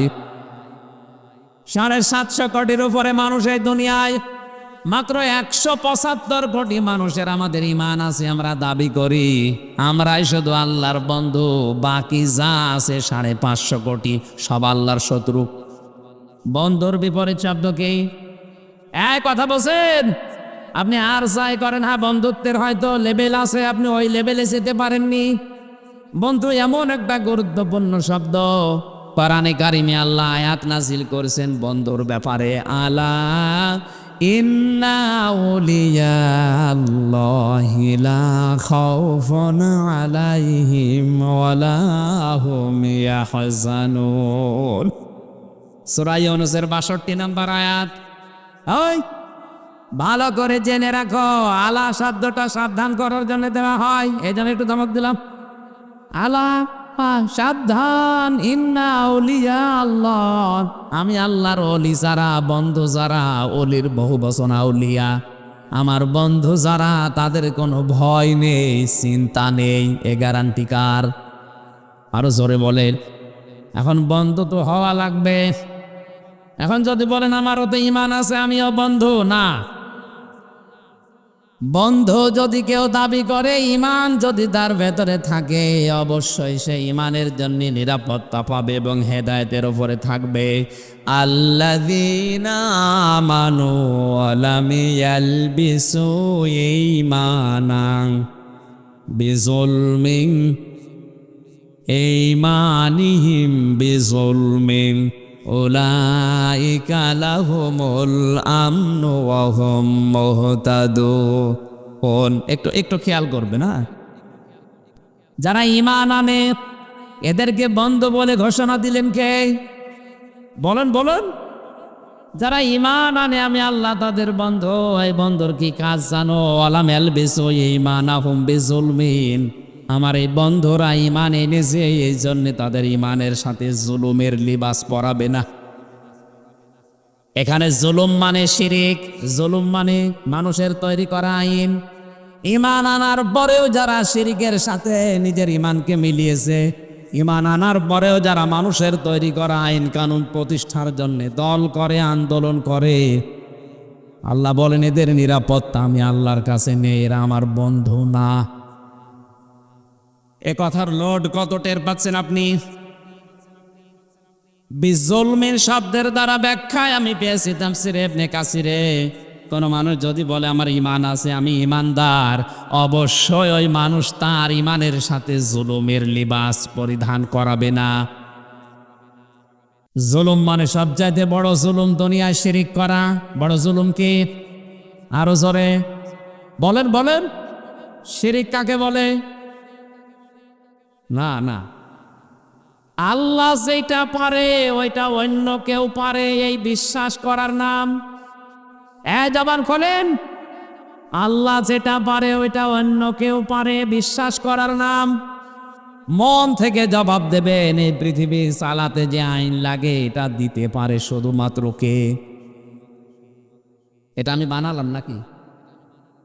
ইয়াকুলুনা হাল লানা মিনাল আমরি মিন শাইইন, সূরা আলে ইমরান 164 না 54 নাম্বার আয়াতের মাঝের অংশে আছে। এটা 4 নাম্বার পারার 9 নাম্বার পৃষ্ঠা 3 নাম্বার লাইনে পাবেন। আল্লাহ পাক বলেন, হে নবী, ওরা জিজ্ঞাসা করে যে দুনিয়া তৈরি করেছে, এ দুনিয়া চালাতে তো আইন লাগে, এ আইন তৈরি করার ক্ষমতা আমাদের আছে? আপনি বলছেন মানে আল্লাহর এই যে পরের আয়াতে জবাব দিচ্ছে, কুল ইন্নাল আমরা কুল্লাহু লিল্লাহ। হে নবী, আপনি দুনিয়ার মানুষকে এই কথা বলেন যে আইন তৈরি করার একমাত্র ক্ষমতাকার। আরো জোরে। সুতরাং আল্লাহর এই ক্ষমতা আজ যারা নিজের হাতে তুলে নিয়েছে, আপনি বলেন তো এই মানুষগুলো তাদের ইমানের সাথে এই জুলুমকে একসাথে করে আল্লাহর সাথে শিরিক করছে কিনা? এই জন্য আল্লাহর তৈরি করা আইন থাকার পরেও যারা নিজের আইন তৈরি করে ব্যক্তি, পরিবার, সমাজ, রাষ্ট্র চালাতে চায়, আর এর জন্য যারা দল করে, আন্দোলন করে, যারা মিছিল মিটিং করে, সময় দেয়, টাকা দেয়, সবগুলো মুশরিক। কথার অর্থ আপনি বুঝবেন না আমি জানি, কারণ আপনি যদি বুঝেও থাকেন না বোঝার ভান করবেন, আপনি মনে করবেন বুঝে ফেললেই তো সমস্যা, পরে বুঝবো। এক ছেলে এসে তো ফুল তোলে বাগানের মালিকের ছেলে যে বলছে, চাচা আপনার ছেলে খালি আমার বাগানের ফুল ছেড়ে আপনি একটু নিষেধ করতে পারেন না? চাচা বলছে, ভাতিজা নিষেধ করে করবো কি, ওর মাথা একটু খারাপ, এই কারণে ফুল ছেড়ে, অন্য কিছু না। ভাতিজা বলছে, চাচা ওর মাথা যদি খারাপ হবে, আমার বাগানের পাশে তো আপনার বাগান, আমার বাগানের ফুলও প্রতিদিন ছেড়েতে, আপনার বাগানের ফুল তো ছেড়ে না। চাচা বলতে, ভাতিজা ওর মাথা খারাপ, অত খারাপ না। বাংলা ভাষায় সহজ কথা বললাম, শিরিক কি বুঝেছেন আমি জানি, কিন্তু না বোঝার ভান করে আছেন, বুঝলে আপনি আর ফুল ছিঁড়তে পারবেন না। আমি আবার রিপিট করছি, ইমান আনলে আপনি আল্লাহর বন্ধু। বন্ধু হতে হলে ইমানের সাথে কোনোদিন আপনি শিরিকের, জুলুমের, মানুষের তৈরি করা আইনকে লেবাস পরাতে পারবেন না। তাহলে আল্লাহর পক্ষ থেকে আপনি নিরাপত্তার বাইরে চলে যাবেন। পরের শব্দ এটা, উলাইকা লাহুমুল আমন, যারা তাদের ইমানের সাথে এই লেবাস পরাবে না, শিরিকের, জুলুমের, কুফরের, মানুষের তৈরি করা আইনের, এই মানুষগুলোকে আমি আল্লাহ বলছি এরা নিরাপত্তা পেয়ে গেছে এবং এরাই হেদায়েত প্রাপ্ত। জোরে বলেন সুবহানাল্লাহ। এখানে বন্ধুর অনেক বড় দায়িত্ব আছে। আল্লাহ যেহেতু আমাদের বন্ধু, এজন্য আল্লাহর দায়িত্ব আমাদের ওপরে কি, আর আমরা যেহেতু আল্লাহর বন্ধুত্ব এখন স্বীকার করব, আমাদেরও দায়িত্ব আছে না নেই? আমি কি বোঝাতে পারছি কথা? আল্লাহ যদি আমার বন্ধু হয়, আল্লাহর দায়িত্ব কি বলেন তো? না সূরা বাকারা 3 নম্বর পারা 2 নম্বর পৃষ্ঠার 1 নম্বর লাইনের 257 নম্বর আয়াত এটা। আল্লাহ বলেন, ইমান যারা আনে আমি আল্লাহ তাদের বন্ধু হয়ে যাই। আমি যদি কারো সাথে বন্ধুত্ব করি, আমার একটা দায়িত্ব পড়ে যায়, কি জানো? ইউখরিজুহুম মিনাজ যুলুমাতি ইলান নূর, আমি আল্লাহ নিজে তাদেরকে অন্ধকার থেকে বের করে আলোর দিকে নিয়ে যাই। এখানে অন্ধকার মানে রাতের অন্ধকার না, পানির নিচের অন্ধকার না।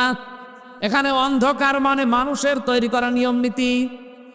তামাম দুনিয়া যারা চালাচ্ছে আজ মানুষের নিয়ম নীতি দিয়ে, এই জানে 24 ঘন্টা তামাম দুনিয়া আতঙ্কে আছে।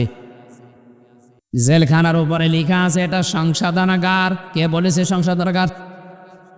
একদিন জেলার যে দেখি বলছে একজনকে, আরে বেটা, গাঁজা খাওয়ার জন্যই তোরে পুলিশে ধরে এই জেলে দিয়েছে, আর গাঁজার গাছ লাগিয়েছে ছেলের ভেতরে। হ্যাঁ, এই যে গাজীপুরের কাশিমপুরের 4 নম্বর কারাগার, আমি নিজে সাক্ষী। জেলার এসে দেখে একদিন চাচামেচি করছে, কি হয়েছে স্যার? বলছে ব্যাটারে গাঁজা খাওয়ার জন্য পুলিশে ধরে দিয়েছে জেলে, আরো গাঁজার গাছ লাগিয়েছে। সংশোধন ভাবে মানুষ হয় না, হবে সম্ভাবনা।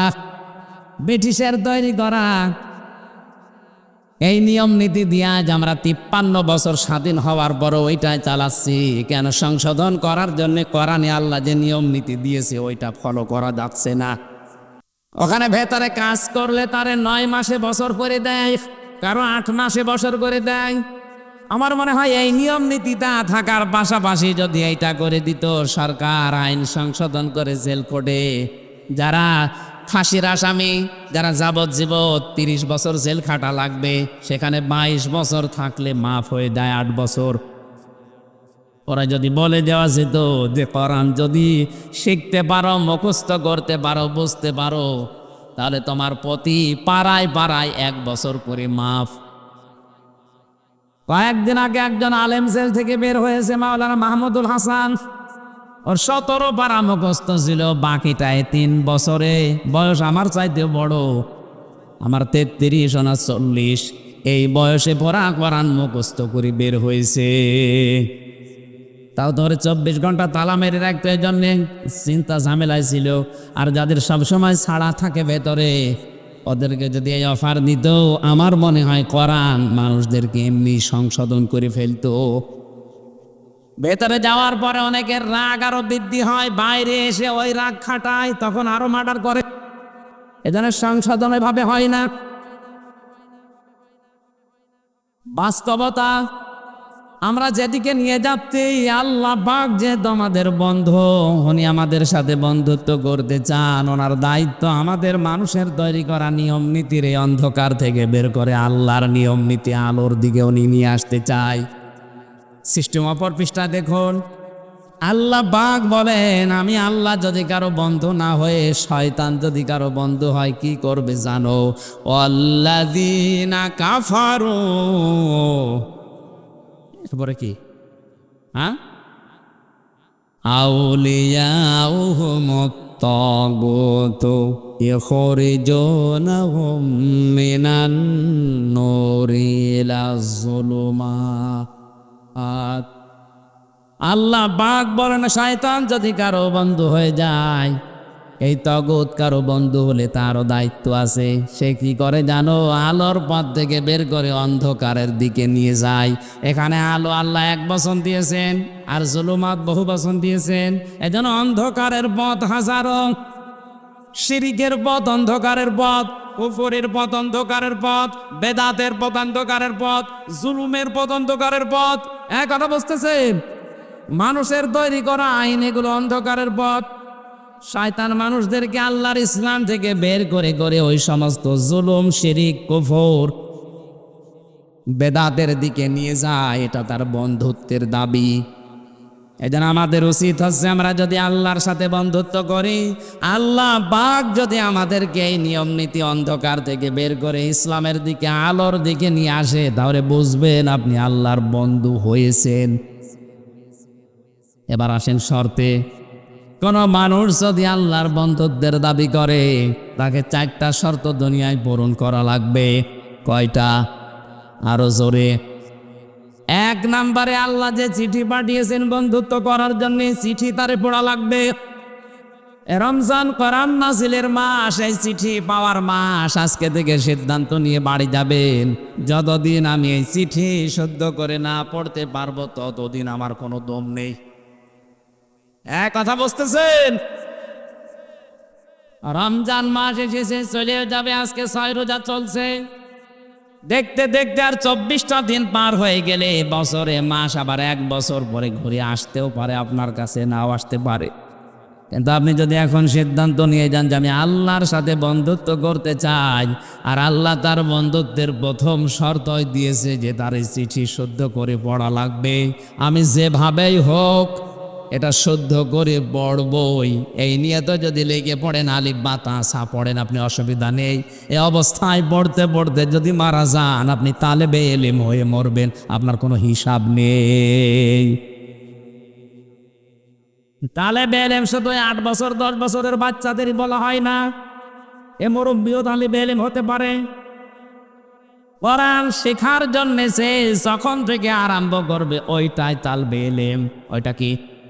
এলেম তলবকারী ছাত্র। সুতরাং ওই অবস্থায় যদি তালবে এলেম কেউ মারা যায়, তার পেছনের অপরাধ কিন্তু ওই মুহূর্তে আল্লাহ মাফ করে দেয়। এই সুযোগটা আমরা কাজে লাগাতে পারি কিনা? শুধু আল্লাহর এই চিঠি বন্ধুত্বের শর্ত পূরণে পড়লে হবে না, এটাকে বুঝতে হবে। বাংলাদেশ সহ আজ বিশ্বের দিকে তাকান। আজকে আমি একটা আলোচনায় ছিলাম ঢাকা কাঁটাবনে। মানে গুরুত্বপূর্ণ দুইটা পয়েন্ট আমার মনে পড়ছে। আজ ইহুদিরা মাত্র 60 লাখের মতো, অথচ তামাম দুনিয়ার 750 কোটি মানুষ শাসন করছে। 60 লাখ মানুষ, মানুষ তো তারা বেশি না, কিন্তু দুইটা কাজ তাদের বেশি। 1 নম্বরে তাদের পড়াশোনা, 2 নম্বরে তাদের ত্যাগ শ্রম। ওদের লেখাপড়ার সিস্টেম সব জায়গায়, এবং ওদের ত্যাগ ওদের শ্রমটা এত বেশি। এই দুইটা জিনিস ওদের সাথে আছে, এই জন্য তামাম দুনিয়া আজ তাদের হাতের নিচে। আমাদের মুসলমান আমরা কম না, পৃথিবীর এখন আমরা দ্বিতীয় সারিতে আছি। তামাম দুনিয়ায় সবচাইতে বেশি মানুষ বাস করে খ্রিস্টান ধর্মে, এরপরে আছি আমরা। অথচ তামাম দুনিয়ায় আমরা দ্বিতীয় থাকার পরও শুধু মায়ের খাচ্ছি। কথা বলে ঠিক কিনা? আমাদের মায়ের খাওয়ার পেছনে কারণ 1 নম্বরে আমাদের পড়াশোনা নেই। কি নেই বলেন বলেন? কোরআনের প্রথম শব্দ নামাজ পড়ো, রোজা রাখো, হজ করো, যাকাত দাও না। আগে প্রথম শব্দ আল্লাহ বলেছেন ই করো। আজ আমাদের পড়াশোনা নেই, জন্য এই দেশে অনেকে অনেকভাবে আমাদেরকে বোকা বানিয়ে ধোকা দিয়ে ব্যবসা করে খাচ্ছে। আপনি যদি পড়াশোনা করে বুঝতে পারতেন, আমার মনে হয় আপনাকে দিয়ে কেউ পিটিয়েও শিরিক করাতে পারতো না। আজ হাজারো মাজারে যে শিরিকগুলো হচ্ছে, অধিকাংশগুলোই না জানার কারণে। এই জন্য এটা আগে শুধু পড়লে হবে না, এটা বুঝতে হবে আমাদের। এই রমজানে শুরু থেকে শেষ পর্যন্ত একটা বোঝার সিস্টেম চালু করেন, যে আমি বুঝতে চাই। প্রতিদিন 1 পারা করে মাতৃভাষায় অর্থগুলো শেষ করেন। 30 দিনে শেষ হয়ে গেলে দেখবেন আপনাকে দিয়ে আর কেউ শিরিক করাতে পারবে না। আমি গ্যারান্টি দিচ্ছি, আপনি করেন না কেন? আপনি নিজেই যখন বুঝে ফেলবেন না আমার ভাষা মনে পড়ছে, আয়াত তো এ সম্পর্কে আছে, এটা তো শিরিক। আল্লাহ বাদে অন্য কারো নামে জিকির করা শিরিক। আমি এই শিরিকে নেই, তাহলে দেশের 48,000 দরবারের 48,000ই প্রায় বন্ধ হয়ে যাওয়ার কথা। কারণ অধিকাংশ দরবারে দেখেন আল্লাহর নামের পাশাপাশি জিকির হয় অন্য কারো নামে। এমনকি অনেকে আল্লাহর নামকে খণ্ডিত করে ডাকে, আর এটা তো কোরআন বলছে জায়েজ নেই। অলিল্লাহিল আসমাউল হুসনা ফাদউহু বিহা ওয়া যারুল্লাযিনা ইলহিদুনা ফি আসমাই। আল্লাহর বহু সুন্দর নাম আছে, ডাকো তাকে, কিন্তু সাবধান আল্লাহর নাম খণ্ডিত করে, এলহাদ করে, উল্টা পাল্টা করে, কাটছাট করে ডাকবা না। সুতরাং যারা ইয়ালি বাবা, শাহ আলী বাবা, দয়াল বাবা, পাগলা বাবা, আগলা বাবা করে ডাকছে, ওর তো একেবারেই মাইনাস। আর যারা আল্লাহর নামকে খণ্ডিত করে ডাকছে, হো হো, এটাও মাইনাস। এক কথা বলেন না কেন? যারা আল্লাহর কালেমাকে ভাগ করে ইল্লাল্লাহ ইল্লাল্লাহ বলে ডাকছে, তারাও মাইনাস হয়ে যাবে। কারণ এলহাদ শব্দের শাব্দিক অর্থ হচ্ছে উলট পালট করা। কে আপনাকে পারমিশন দিয়েছে আল্লাহর এই কালেমাকে ভাগ করার? বলেন। কোরআনে আল্লাহ তাই দিয়েছেন, লা ইলাহা ইল্লাল্লাহ। শুধু লা ইলাহা এতটুকু আল্লাহ কোরআনে বলতে পারতেন না? আপনার বানানো যুক্তি, খোড়া যুক্তি আমরা মানি না। আপনি দেখাবেন রসুলের 63 বছরের জীবনে এরকম ছিল কিনা? এক কথা বলেন না কেন? একটা হাদিস আপনি, একটা আয়াত আপনি কোরআন থেকে নিয়ে আসতে পারবেন যে পড়া জীবনে নবীজি এরকম জিকির কোনোদিন করেছে? নবীজি যেটা করে নাই, কোন কারণে আপনি এটা বানিয়ে মানুষের ভেতরে ইবাদত বলে চালাচ্ছেন? বলেন। বানানো দলিল যদি আপনি বানান যে ওমা ইয়াগফিরুয যুনুবা ইল্লাল্লাহ, এই যে কোরআনে আছে ইল্লাল্লাহ, এই জন্য আমি বলছি।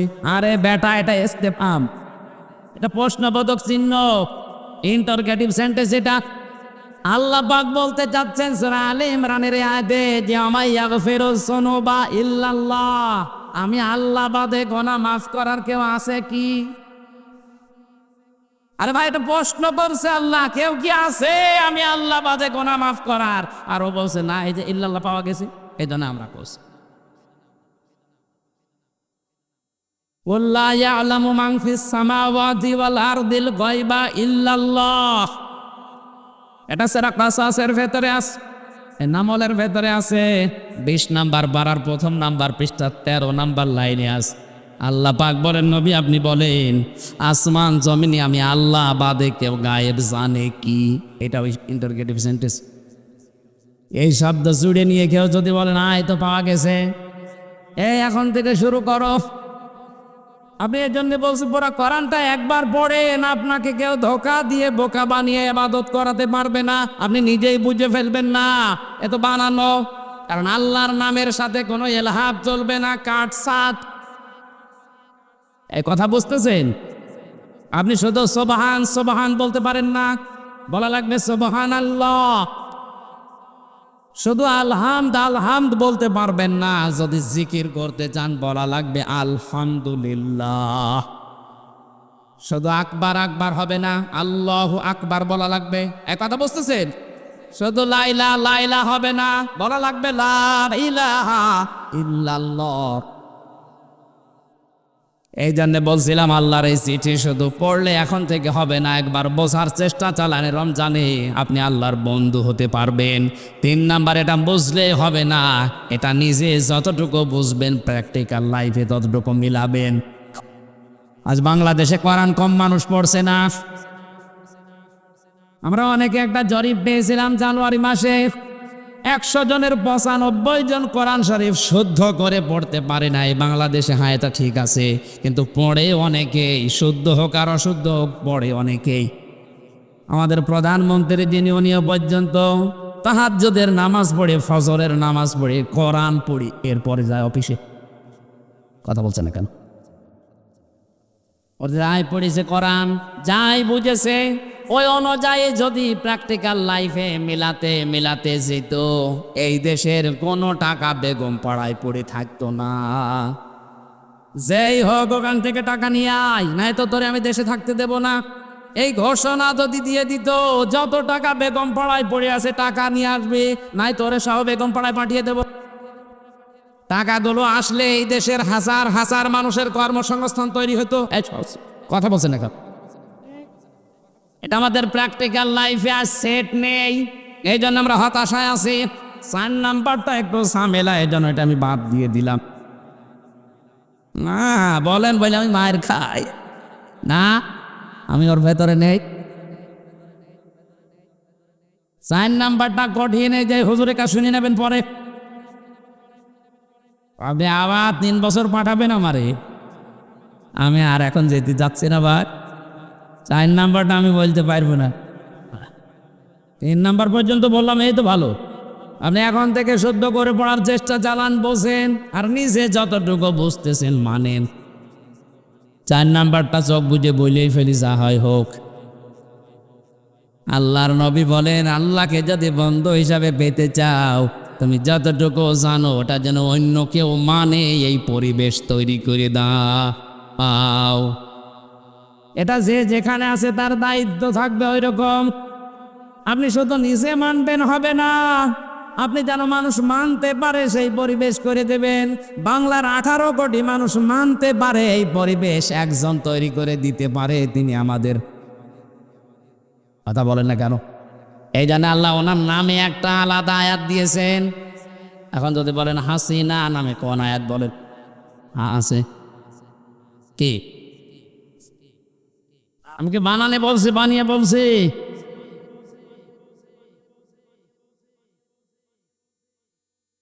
সূরা নিসা 5 নাম্বার পারা 8 নাম্বার পৃষ্ঠা 3 নাম্বার লাইনের শেষের দিকে আয়াতটা আছে। আমাদের প্রধানমন্ত্রীর নামই আল্লাহ ধরিছে, আমি ধরতে পারলাম না। আল্লাহ পাক বলেন, আমাইয়ুতিইল্লাহা ওয়ার রাসূল ফাউলাইকা মা'আল্লাযীনা আন'আমাল্লাহু আলাইহিম মিনান নাবিয়্যিনা ওয়াস-সিদ্দীকিনা ওয়াশ-শুহাদা'i ওয়াস-সালিহিন ওয়া হাসুনা উলাইকা রাফীকা। আল্লাহ ওনার নামে একটা আয়াত দিয়েছেন, সূরা হজের 41 নম্বর আয়াত, আল্লাযীনা ইম্মাক্কান্নাহুম ফিল আরদি আকামুস সালাতা ওয়া আতাবুজ যাকাহ ইলা আখিরি আয়াত। আল্লাহ পাক বলেন, আমি যাকে ক্ষমতার চেয়ারে বসাবো তার 4টা কাজ হবে। ক্ষমতায় যেই প্রথম নাম্বারে সে নামাজের বিল পাস করে দেবে। এই দায়িত্ব আমির হামজার। কথা বলুন, এ দায়িত্ব এ সভাপতির কার? যিনি দায়িত্বে আছে মেন জায়গায় তার। আল্লাহ তার নাম ধরে বলেছেন, আল্লাযীনা ইম্মাক্কান্নাহুম ফিল আরদ। ক্ষমতার চেয়ারে যেই লোকটা বসবে তার প্রথম দায়িত্ব নামাজের বিল আনা। বাংলাদেশে আজ চুরি, ডাকাতি, ছিনতাই, রাহাজানি, ধর্ষণ বন্ধ করার জন্য একটা বিধানই যথেষ্ট, নামাজ। এটা কায়েম করে দেন, এমনি বন্ধ হয়ে যাবে। এগুলো আমি গ্যারান্টি দিচ্ছি কোরআনের দিকে তাকিয়ে। ইন্নাস সালাতা তানহা আনিল ফাহশাই ওয়াল মুনকার। অবশ্যই নামাজিকে অশ্লীল ফাহিশা কাজ থেকে বিরত রাখবেই। শুধু রাখবে বলেননি আল্লাহ, ইন্না দিয়েছেন রাখবেই। আল্লাহর গ্যারান্টি মিথ্যা? আমরা তো মিথ্যাবাজ, সেই কারণে আমি তো নামাজ পড়ি না। এই জন্যে ছিনতাই বন্ধ হয় না, এই জন্যে চুরি ডাকাতি বন্ধ হয় না, ধর্ষণ বন্ধ হয় না। এগুলো বন্ধ করার জন্যে নামাজ দরকার আছে না নেই? যতদিন রাষ্ট্রীয়ভাবে নামাজ কায়েম না হয়, মুসলিম হিসাবে আমার নিজের ফরজ দায়িত্ব মনে করে আজরাইল যতদিন না আসে ফরজ নামাজ আমরা ছেড়ে দেব না। এই পারবেন এটা? কিয়ামতে যত প্রশ্ন করা হবে সর্বপ্রথম কিন্তু এই প্রশ্ন আগে, আউয়ালু মা ইউহাসাবু বিহিল আবদু ইয়াউমাল কিয়ামাতিস সালাহ। কিয়ামতে সর্বপ্রথম প্রশ্ন হবে, বান্দা নামাজ পড়তে কিনা বল। যারা নামাজ পড়েন না কি জবাব দেবেন আপনি? অথচ আয়াত নাজিল হওয়ার পর, এই হাদিস বলার পর সাহাবায়ে কেরামের ভেতরে আমল করার এত স্পৃহা দেখা দিয়েছে। হযরতে আব্দুল্লাহ আনসারী রাদিয়াল্লাহু তাআলা আনহুর জীবনীতে পেয়েছি, উনি মসজিদে যেতেন সবার পেছনে, আসতেন সবার আগে। হযরত ওমর একবার নালিশ দিলেন, ইয়া রাসূলুল্লাহ, এই লোকটা আসে সবার পেছনে, চলে যায় আপনার সালাম ফেরানো হতে হতেই, মনে হয় মুনাফিক। নবীজি বললেন, আন্দাজে ধারণা করা যাবে না, চলো দেখি। বাড়িতে গেলেন, সালাম দেওয়ার পরে 3 বারের পরে তিনি বের হয়ে আসলেন। ডাক দিয়ে বলে, আব্দুল্লাহ, তুমি জানো আমি নবী যদি কারো উপরে নারাজ হয়ে যায়, মহান আল্লাহ তার উপরে নারাজ হয়ে যায়। তোমার বাড়ির সামনে এসে আমি 3বার ডাক দিলাম, এত দেরি করলি কেন আসতে? হযরতে আব্দুল্লাহ বলে, ইয়া রাসূলুল্লাহ, আপনার মুখে আমি শুনেছি কিয়ামতে নাকি সর্বপ্রথম আল্লাহ নামাজের হিসাব নেবেন। আমার স্বামী স্ত্রীর মাত্র একটাই পোশাক আছে নামাজ পড়ার মতো, সতর ঢেকে নামাজ পড়ার মতো একটাই পোশাক আছে, বাকি যা আছে ওগুলো দিয়ে নামাজ আদায় করা যায় না।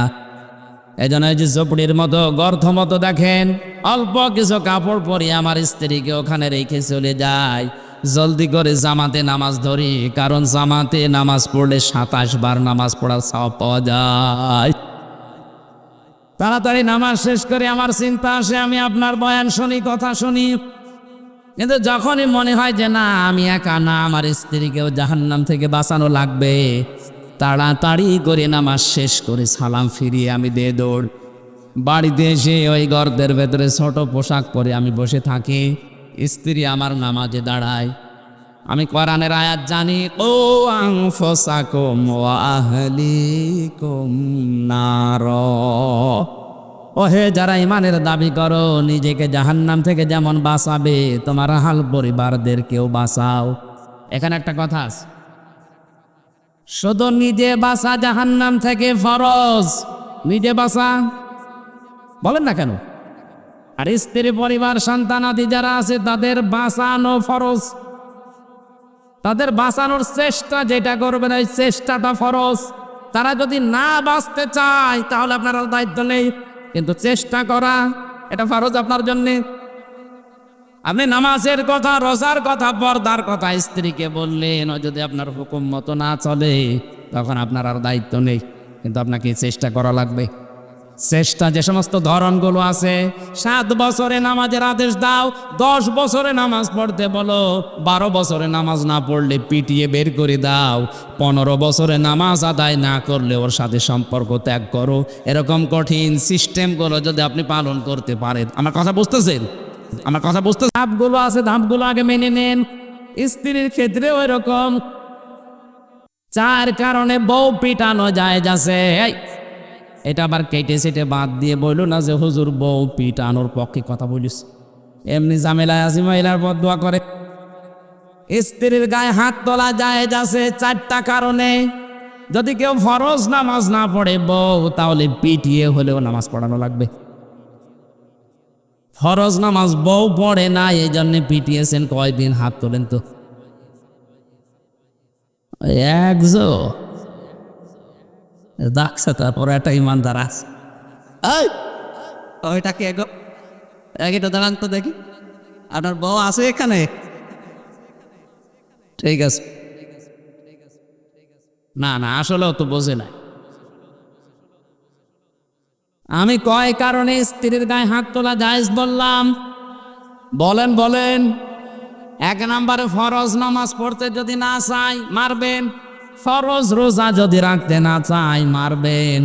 ফরজ পর্দা যেটা আছে এটা যদি করতে না চায় মারবেন। আর স্বামীর জায়েজ হুকুম যেটা ফরজ মেনে নেওয়া।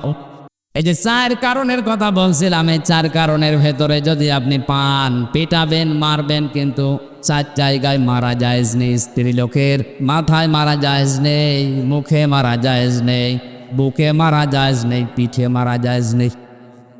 মারা যাবে মাথা থেকে পা পর্যন্ত, লাঠি হবে কোদালের আষাঢ়ি। 1 বিঘত পরিমাণে লাঠি, বেসাকের মতো, তাও নিজের হাত দিয়ে ধরা লাগবে। অনেকে কায়দা করে পিলাস দিয়ে ধরে বড় করে মারে। তার মানে স্ত্রীর গায়ে হাত তোলা ঠিক না, এটা ইতর মানুষের কাজ। সংসার যদি না ঠিকতে মনে বলে বা না টেকে, আপনি গায়ে হাত তুলবেন না, বাদ দিয়ে দিন। কথা বুঝতেছে? বউ মারে যারা, ওদের ইতর। কি মেয়ে লোক অন্তত এবার খুশি যে আমাদের গায়ে আর হাত তোলার। আমার স্ত্রীকে বাঁচাতে হবে জাহান্নাম থেকে, এই কারণে তাকে নামাজে দাঁড় করিয়েছি। এসে আপনি যখন ডাক দিচ্ছিলেন, আমার স্ত্রীর প্রথম রাকাত চলছিল, নামাজের অবস্থায় আমি তাকে ডাকবো কি করে? দ্বিতীয়বার ডাক দিয়েছেন, তৃতীয়বার ডাক দিয়েছেন। স্ত্রী দাঁড়াতাড়ি নামাজ শেষ করে ওই গর্তের ভেতরে ছোট পোশাক পরেই বসেছে। আমি ওই যে পোশাকটা নিয়ে আপনার সামনে চলে এসেছি। হে নবী, যদি বিয়াদবি হয় আমারে মাফ করে দেন। বিশ্বনবী আমার কেঁদে ফেললেন, ডাক দিয়ে বলে, সাহাবীরা কি মনে করছিলে তোমরা? আর এর অবস্থা কোন জায়গায় বসিয়েছে? একটাই মাত্র পোশাক ছিল নামাজের মতো স্বামী স্ত্রীর, এরপরও জামাতে ফরজ নামাজ আমার সাহাবী ছেড়ে দেয়নি। নবীজি তাকিয়ে দেখলেন উঠানের ওপর একটা বাচ্চা বাঁধা, চেন দিয়ে, শিকল দিয়ে, দড়ি দিয়ে, রশি দিয়ে বেঁধে রেখেছে ছোট্ট বাচ্চা।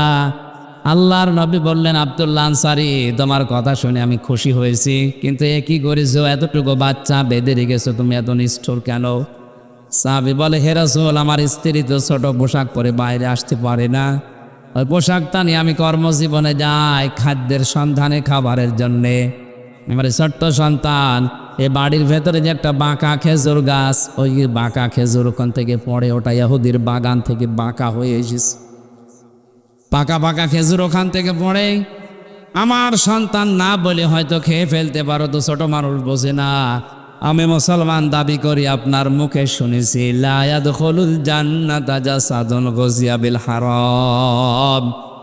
ওই শরীর জান্নাতে যাবে না যেটা হারাম দালালিতে পালিত হয়। আমার সন্তান হারাম জিনিস খেয়ে শরীর বানাবে, ও তো জাহান্নামে যাবে। ওকেও বাঁচানো আমার দায়িত্ব, এই জন্যে কষ্ট হলেও যতক্ষণ বাইরে থাকি ওরে শিকল দিয়ে বেঁধে রাখি। আমার মনে হয় এরকম মানুষ মুসলমান এখন আমাদের দেশে ভরি ভরি। কোথায় আছে আল্লাহর বিধান আমাদের সামনে? এদিন আমাদের এখান থেকে শিক্ষা নেওয়া লাগবে। কোন মানুষ যদি আল্লাহর বিধানকে গুরুত্ব না দেয়, আল্লাহ নিজে তার দায়িত্ব ছেড়ে দেয়। আপনি আল্লাহর বন্ধু দাবি করছেন, অথচ আল্লাহর বিধানগুলো মানুষ যেন মানতে পারে সেই ব্যবস্থা করে দিতে পারেন না। আল্লাহর কসম, আপনি 14 বার হজ করে আসলেও আল্লাহর বন্ধু হতে পারেননি।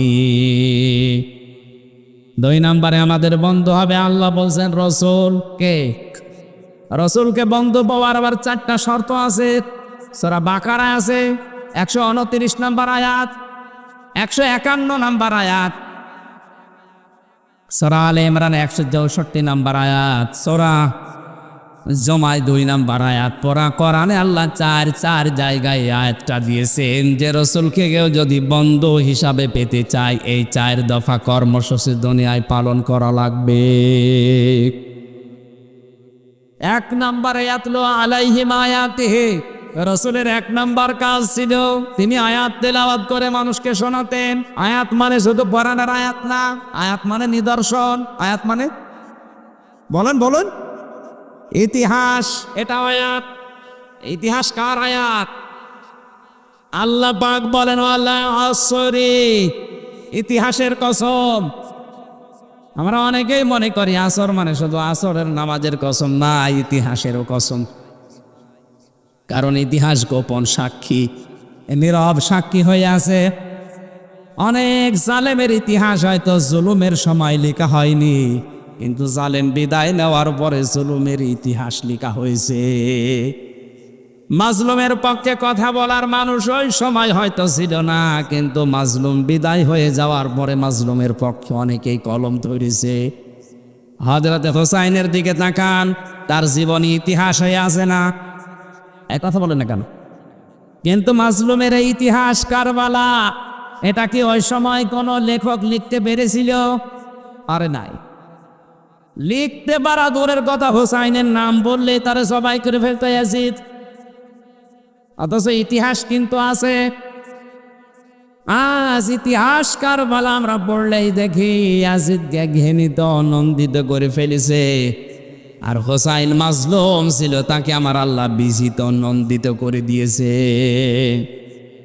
ইয়াজিদটা এখন গালি হয়ে গেছে, কেউ ইয়াজিদ আর নাম রাখে? বলেন এখানে একটা মানুষের নাম ইয়াজিদ আছে? নেই। ইয়াজিদটা এখন গালি। কেউ যদি বলে ভাই আপনার ছেলে হয়েছে ইয়াজিদ রাখেন, 5,000 টাকা দেবো, বলে ওই কি ইয়াজিদ নাম, অথচ একটা সুন্দর নাম ইয়াজিদ। ওই দেশের কেন্দ্রীয় মসজিদেরও খতিব ছিল, অথচ নামটা আল্লাহ ঘৃণিত করে দিয়েছে জালেম হওয়ার কারণে। এটা আসে ইতিহাসে? কোথায়? কোরআনে আছে? হ্যাঁ, নেই, ইতিহাসে আছে। কোথায় আছে? এজন্য ইতিহাস স্মরণ করিয়ে দেওয়ার সিস্টেম এটা, নবীদের সিস্টেম, রাসূলদের সিস্টেম। আজ যারা নবীওয়ালা কাজ করছেন, কই আপনাকে তো আমি ইতিহাসের শিক্ষা নিয়ে দাওয়াত দিতে দেখি না। ইতিহাসের শিক্ষা নিয়ে দাওয়াত দিলেই তো সমস্যা হয়ে যাচ্ছে। আমরাও তো ইতিহাসগুলো স্মরণ করিয়ে দেখায় যে জালেম হলে কিন্তু এই অবস্থা হয়। জালেম ছিল আবু জাহেলের বাড়ি, এখন ইন্টারন্যাশনাল পায়খানা বানিয়ে দিয়েছে আল্লাহ। আপনার নাম যতই সুন্দর হোক, যদি জুলুম করে যান, হয়তো ইতিহাস এখন কেউ লিখছে না, লিখবে একদিন। সেদিন আপনার বাড়িকে আল্লাহ ইন্টারন্যাশনাল পায়খানা বানিয়ে দিতে পারে। ইয়াজিদের নাম যদি না রাখে, আপনার নাম রাখবে না কেউ। ওটা নামকে আল্লাহ ঘৃণিত বানিয়ে দেবে, গালি বানিয়ে দেবে। ইতিহাস থেকে শিক্ষা নেওয়া দরকার আমাদের। আমি এখন বিস্তারিত বলতে পারছি না, সময়গুলো সংক্ষেপ করে আমি আমার সামারাইজ করে ফেলছি। এই আয়াতগুলো 4টা আয়াত বললাম, আপনি বাড়িতে যে একটু বাংলাটা দেখে নিন তাফসির সহ। 3 নম্বরে তোমাদের বন্ধু হবে ইমানদার। বাংলাদেশে ইমানদার ওইটা যার ভেতরে 3টা গুণ পাওয়া যাবে। আল্লাযীনা ইউকিমুনাস সালাতা, যারা নামাজকে দাঁড় করানোর জন্য চেষ্টা চালায়। ওয়ায়ুতুনা যাকাতা, সম্পদ থাকলে যাকাত দেয়। কিসের? আপনার শরীরটাও তো সম্পদ। এ সম্পদের যাকাত আছে না নেই? বলেন। আল্লাহর নবী বলেন এ পৃথিবীর প্রতিটি জিনিসের যাকাত আছে। শরীরের যাকাত হচ্ছে রোজা রাখা। এই রমজান রোজা রাখার জন্য আল্লাহ দিয়েছে। হাতির মতো শরীর নিয়ে রোজা রাখেন আর বলে হুজুর আমার গ্যাস মানে রোজা রাখলে গ্যাস আর ভালো হয়। খামাং শাহিদা মিনকুম শাহরা ফালিয়াসুমহু, দুনিয়ায় কেউ যদি রোজার মাস পায়, আল্লাহ পাক বলেন সে যেন অবশ্যই রোজা রাখে। এ নির্দেশ কার? সুতরাং যারা রোজা রেখেছেন আলহামদুলিল্লাহ, যারা রাখতে পারেন না আজকে থেকে শুরু করবেন। কারণ রমজানের একটা রোজা তামাম দুনিয়া সারা বছর রোজা করলেও পূরণ হবে না। প্রতিটি জিনিসের যাকাত হিসাব করে যারা দেয়, সম্পদের যাকাত এই যে এখন শুরু করছে অনেকে। এমন এমন চালাক মানুষও আছে 7.5 ভরি সোনা হলেই জাকাত দেওয়া লাগে, জন্যে 7 ভরি কিনে আর হাফ ভরি কিনে না, বলে দরকার নেই। অন্যান্য সম্পদ আবার আলাদা আলাদা কিনে রেখেছে, 7 ভরি পর্যন্ত শেষ, 7.5 ভরি আমি জীবনও করব না। অথচ জাকাতের যে সিস্টেমগুলো আছে, আপনার ব্যবসায়িক মাল, আপনার পরিবারের যে মাল আছে, ব্যাংকে যে টাকা পড়ে আছে, শুধু ব্যবহারিক জিনিসপত্র বাদ দিয়ে 1 বছরে খাইয়ে দে যদি 75,000 টাকার উপরে কারো কাছে টাকা থাকে, তার 100 টাকায় 2.5 টাকা জাকাত দেওয়া। কি যারা এই জাকাত দেবে তারা হবে ইমানদারের বন্ধু। আর জাকাত আছে জরিমানা মনে করে অনেকে জাকাতকে। অহম রাকিউন, যারা রুকুকারীদের সাথে রুকু করে, তার মানে আল্লাহর বিধানকে সমাজে প্রতিষ্ঠা করার জন্য যারা ঐক্যবদ্ধ হয়। রুকু মানে শুধু মাথা নত করা না, আল্লাহর বিধানকে রূপ দেওয়ার জন্য যারা ঐক্যবদ্ধ হচ্ছে, এরাই রুকুকারী। এই 3টা গুণ যাদের ভেতরে আছে, এই মানুষগুলো হচ্ছে ঈমানদার। আর এদের সাথে বন্ধুত্ব করার নির্দেশ কার? এই আয়াতটা মেনে চলার তৌফিক আল্লাহ তুমি আমাদের দান করো, বলেন আমিন।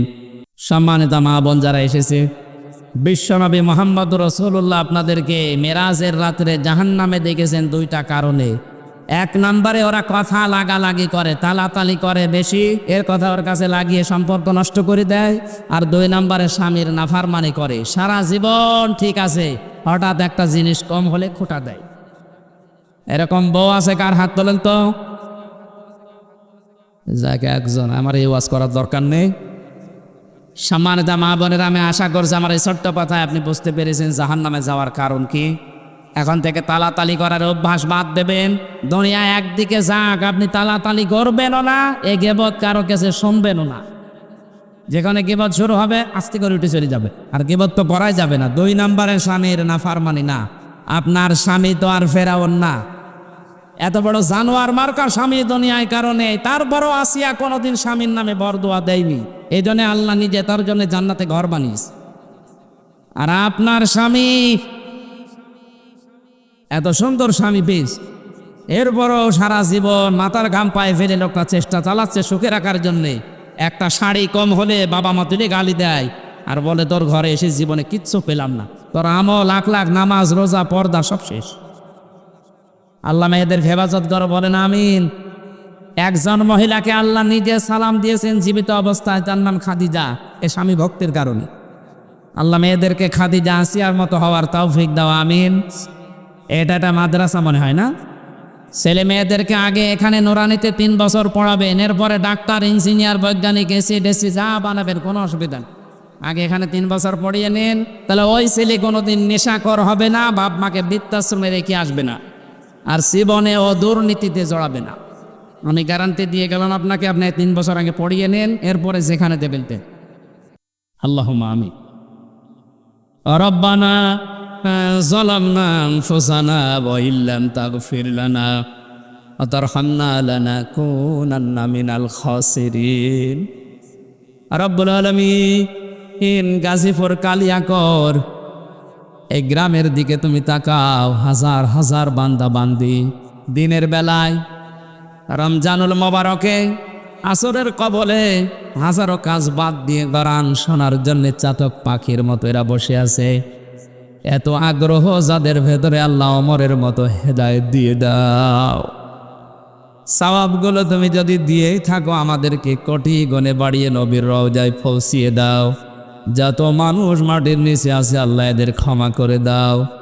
মা বাপ যারা হারিয়েছে, আল্লাহ মা বাপকে মাফ করে দাও। যত গুনাহ করিয়াছি গোপনে, মাফ করে দাও আল্লাহ তুমি নিজ গুণে।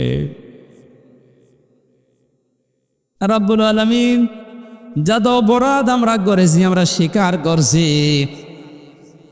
আমি মানুষের সামনে জনসম্মুখে আমি স্বীকৃতি দিচ্ছি, আল্লাহ আমি গুনাহগার। আমরা সবাই স্বীকার করছি অপরাধের। আল্লাহ আমরা নিজেরাই স্বীকার করছি আমরা অপরাধী। বলেন সবাই মন থেকে যে আল্লাহ আমরা স্বীকার করছি যে আমরা অপরাধী। অপরাধ স্বীকার করে নিলে আমরা দেখেছি ম্যাজিস্ট্রেট যারা 164 নেয়, অপরাধ স্বীকার করে নিলে তারাও মামলার ধারা নরমাল করে দেয়। তুমি আমাদের মালিক, আমরা স্বীকার করছি, স্বীকৃতি দিচ্ছি তোমার কাছে। গোপনে না, একা একা না, জনসম্মুখে আমরা মন খুলে জবান ছেড়ে আমরা স্বীকার করে নিলাম, আল্লাহ আমরা অপরাধী। আমাদের চুরির গোনা আছে, ডাকাতির গোনা আছে, জেনার গোনা আছে, মানুষকে ঠকানোর গোনা আছে, গিবতের গোনা আছে, জুলুমের গোনা আছে, শিরিকের গোনা আছে, বেদাতের গোনা আছে। আমরা অপরাধী, আমরা অপরাধী, আমরা অপরাধী। ওমাইয়াগফিরুয যুনুবা ইল্লাল্লাহ, তুমি ছাড়া মাফ করার কেউ নেই। মেহেরবানি করে আজকে আমাদেরকে তুমি রমজানের ওসিলায় ক্ষমা করে দাও। তোমার হাবিব জানিয়েছে, দুনিয়ায় যদি কারো গোনা গায়ে লিখা থাকতো, মানুষ কুকুরের মতো তার ঘৃণা করত। যেভাবে গোপন রেখে দিয়েছে, আল্লাহ কিয়ামতে আমাদেরকে অপমান করো না। কোরআনের তাফসিরে পড়েছি যে ধরনের অপরাধ করে তার কপালে নাকি কিয়ামতে এটা লিখা থাকবে, তার আকৃতি ওই রকম হয়ে যাবে। আল্লাহ তুমি আমাদের কপালে এরকম অপমান লজ্জাজনক কিছু খেতিও না।